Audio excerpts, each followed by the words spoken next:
the demo of Konkan house, one of my favorite subjects, which I'm trying on Hahnemühle paper. So basically, as they say, there is a surface sizing as well as material sizing. So I want to explore the best possibilities the paper is going to offer me. Starting with little cobalt blue wash, and my drawing is not in a very accurate shape, but in this particular subject it doesn't matter. I've just blocked in the main areas and which are important for me. So it's a small orange house in the midst of not forest, but a very thick bunch of trees, palm trees and other stuff. So this is a combination of yellow and light green, Hansa yellow and light green, both from Daniel Smith. And I'm creating random shapes. Obviously the trees are random shapes, so amorphous shapes. So basically laying down the foundation of shapes come washes, you may say.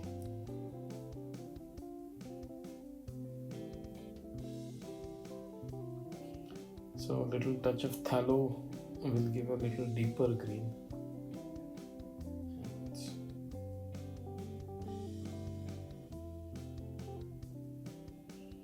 So the surface is beautifully in material size, so my washes are getting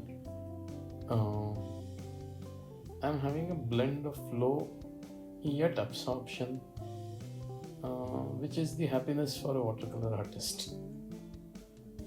So basically every watercolor artist, I should be saying most of the watercolor artists, we are looking for a paper which has a good absorption quality as well as which has a good flow. I mean, my colors should flow on also and they should get absorbed also. So it has to strike a balance between absorption and flowing quality, which I'm getting, which also retains the brightness of the color. Too much absorbent will eat up the color, so which is not happening here. So a little yellow orange. So basically it's a pyrrole scarlet and Hansa yellow mixed together, creating a variation of saffronish orange color.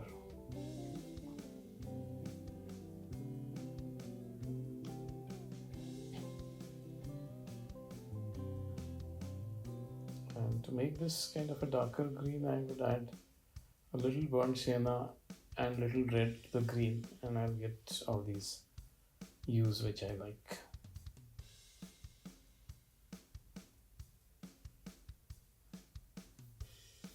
When you paint trees, random trees or a jungle, if you want to call it, when you want to paint trees, the random trees in the sense they are not very manicured or whatever kind of a trees, they are more like grown on their own like a jungle. The fun in painting is you can go randomly balancing your tonal values and shapes as you want it, because it's not a park, it's a randomly generated foliage.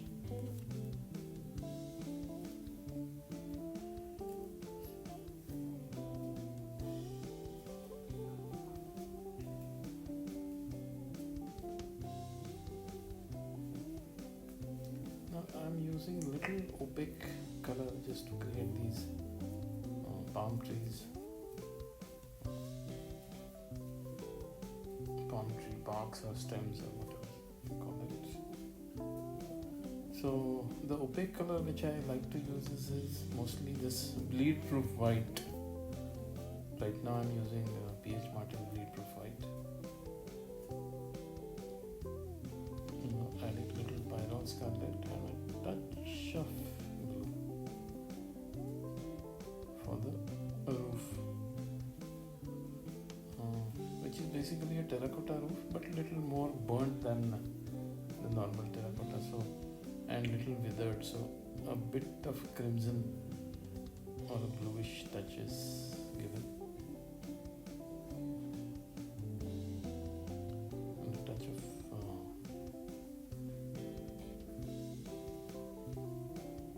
the shadow on the orange wall is more of a reddish in nature.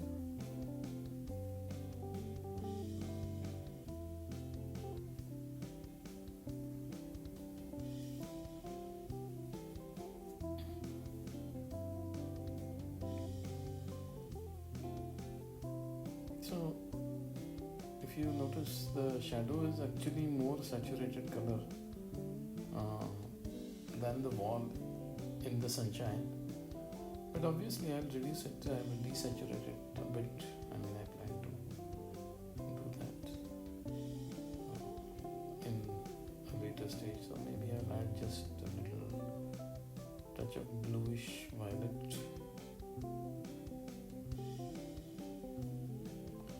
basically creating the darker area in the, okay, it's too wet right now, so I'll come back to that area later.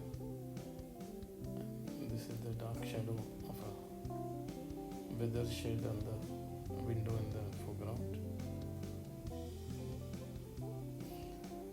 and little projections that the building has are creating shadow.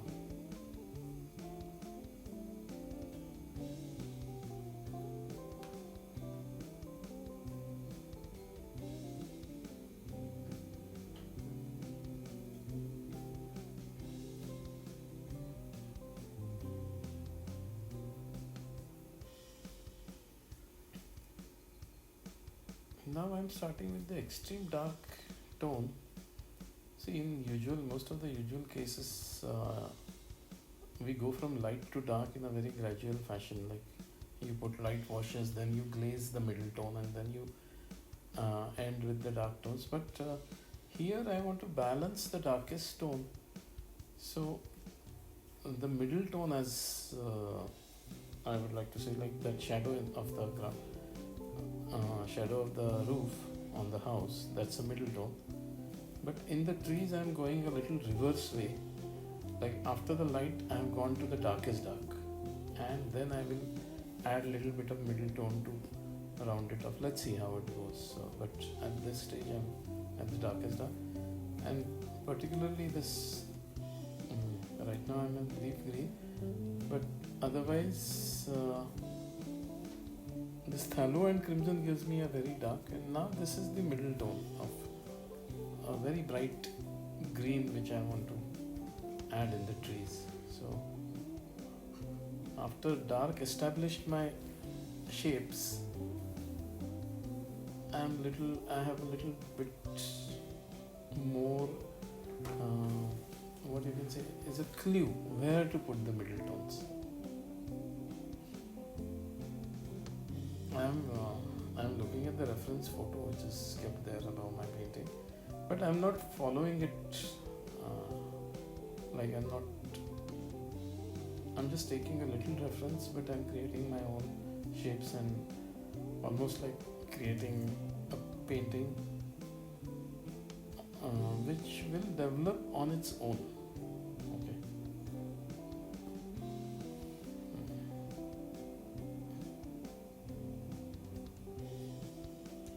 These are some shapes of palm trees.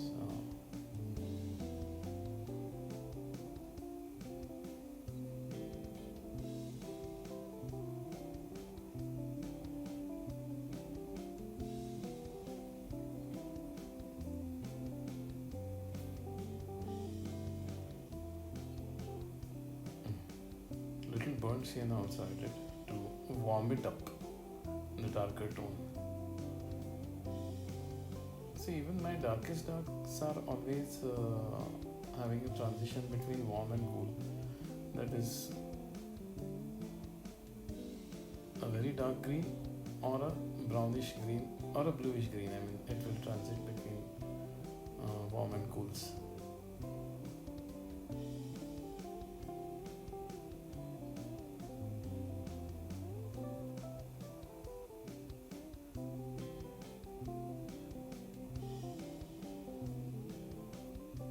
I always like to think of painting process. I'm talking about ideological situation here, that the painting paints itself. Okay, I know it's a you can say it's a fantasy, but there are times when you actually feel that. Okay, again I'm talking very ideologically, that the artist is absent. The brush is just moving on the paper and painting itself. And if you experience that, which of course rarely happens, we are always, but that is a real happiness.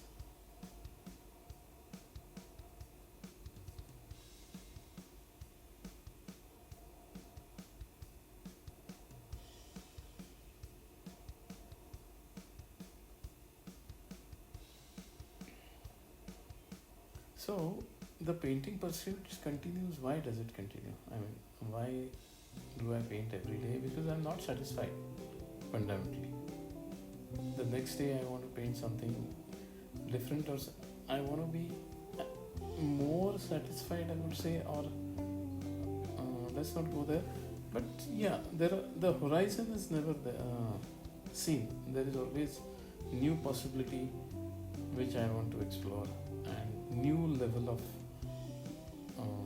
happiness as well as new level of unhappiness, if you know what I mean.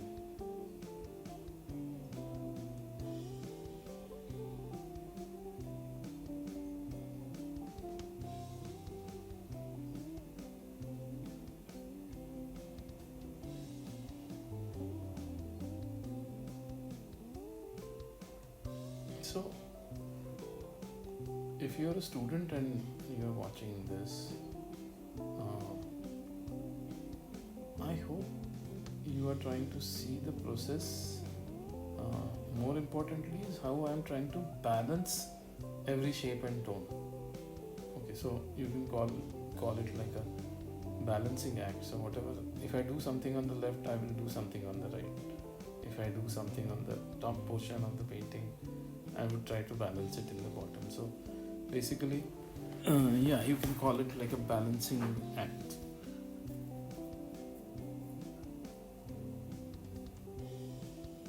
I'm not too sure. I'm very happy with these darks on the corner. But yeah, if you want to finish the painting, then it has to be there. There are many stages where there are chances that we get very attached to what is happening in the painting, and that's not also a very great thing, because if you get too attached to the painting, you will keep getting stuck every now and then, where the decision making becomes very difficult. So in a way you have to get detached and just let the process guide you what to do next. These are some opaque little bushes, the texture and twigs, whatever it is called.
gone back to the darkening of the roof, which is like more burnt sienna. But I want to give a touch of blue also, because orange and blue are the complementary colors, and I always like to put some kind of a complementary color in the shadow. So let's try some little blue in the shadow.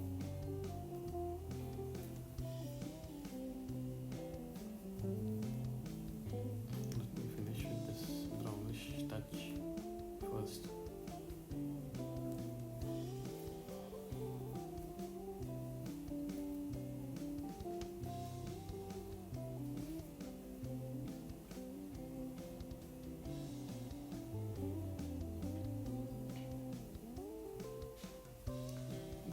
The sizing of the paper, like if you noticed, I just scratched a little bit, lifted the paint. So the internal sizing is very important for the initial washes and the happiness of putting every brush stroke. Whereas the surface sizing is also very important where lifting is concerned. So striking a balance, again I told you, like striking a balance between the absorption and the flow on the paper. Like there has to be a lifting possibility, yet there is a very good absorption. So Hahnemühle is offering me wonderful results.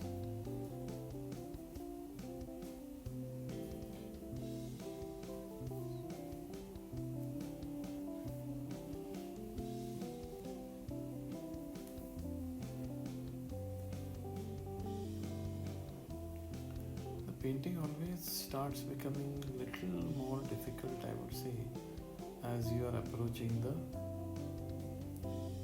final stage.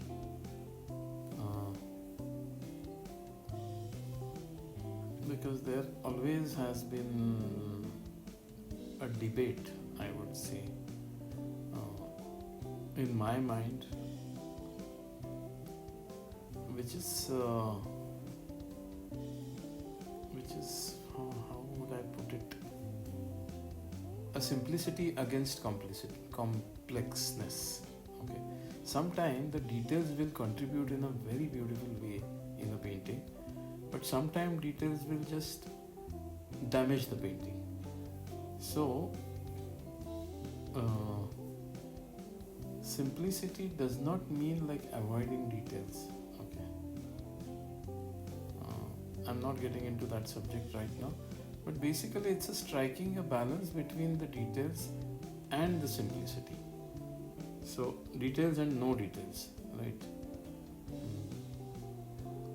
So sometimes not doing a detail can turn out to be an understatement. So I don't want to avoid doing the details, but at the same time I don't want the details to hamper my painting, contribute in the painting.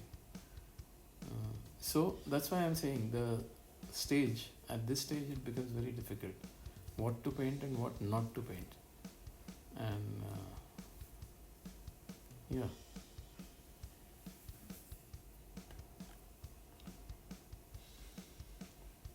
So almost coming at I am saying at least for today. I mean, I always attempt my subjects many a time, so this time I think I'm almost closer to the finishing of the painting. There are enough colors, enough shapes, enough transition of blended colors, and enough dots and lines and tiny, what you can say, it's like a topping on the pizza. Details are sometimes like, so not even too much salt is good for pizza. A little chili flakes, little this thing. And yeah, I guess I should be